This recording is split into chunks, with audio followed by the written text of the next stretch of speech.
Bonjour à tous, nous poursuivons avec la troisième Mishnah, Mishnah Gimel du premier Pérec. À quel endroit doit-on laisser la PA dans le champ?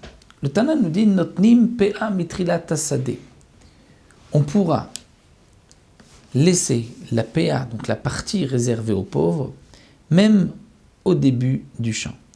On n'est pas obligé de laisser la PA à la fin du champ. On l'apprend du pasouk, puisque la Torah dit l'otechale PA tsadecha liktzor, c'est-à-dire on traduit normalement, tu n'enlèveras pas complètement la PA le coin de ton champ lorsque tu vas moissonner, mais on peut dire aussi l'otechale PA tsadecha liktzor, c'est-à-dire tu laisses la PA avant même de continuer de moissonner.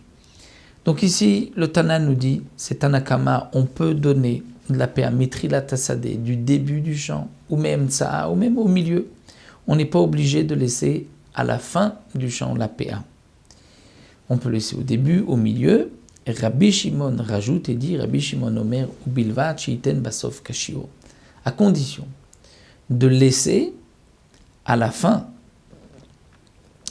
du champ la quantité de PA. Et là, nous avons, comme le précise le Barthénora, une machloket.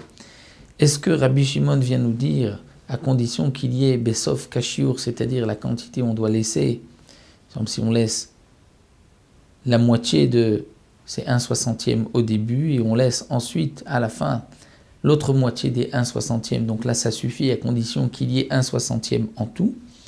Mais d'après le Rambam, il faudra laisser à la fin du champ 1/60e pour que même le début soit considéré comme de la PA. Et donc cette main sera obligée donc de donner plus s'il a laissé au début de son champ une partie pour les pauvres. Ceci ne sera considéré comme PA que s'il laisse à la fin aussi 1/60e. Donc d'après Rabbi Shimon, nous avons deux explications. Est-ce qu'il faut laisser à la fin une partie ou peut-être même la totalité de la PA pour que le début soit considéré comme une PA? Rabbi Yehuda Omer, Im shier kelach echad somech lo mishum PA. Même s'il a laissé qu'un seul épi à la fin du champ, ceci est suffisant pour qu'il soit acquitté de son obligation, et à ce moment-là, même ce qu'il avait laissé au début ou au milieu est considéré comme PA. Ve'im lav. Et sinon, eno noten ela mishum efker.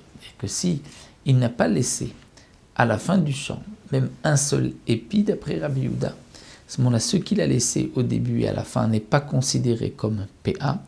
C'est comme si c'est hefker, c'est-à-dire il a abandonné une partie de la récolte de son champ, mais ça ne s'appelle pas de la PA. Donc là, nous avons une machloket avec Rabbi Shimon, puisque Rabbi Shimon considère que ce qu'il a laissé au milieu est quand même une PA, mais il n'est pas acquitté, il faut qu'il laisse à la fin de son champ, alors que d'après Rabbi Yehuda, s'il n'a rien laissé, même ce qu'il avait mis au début n'est pas considéré comme PA.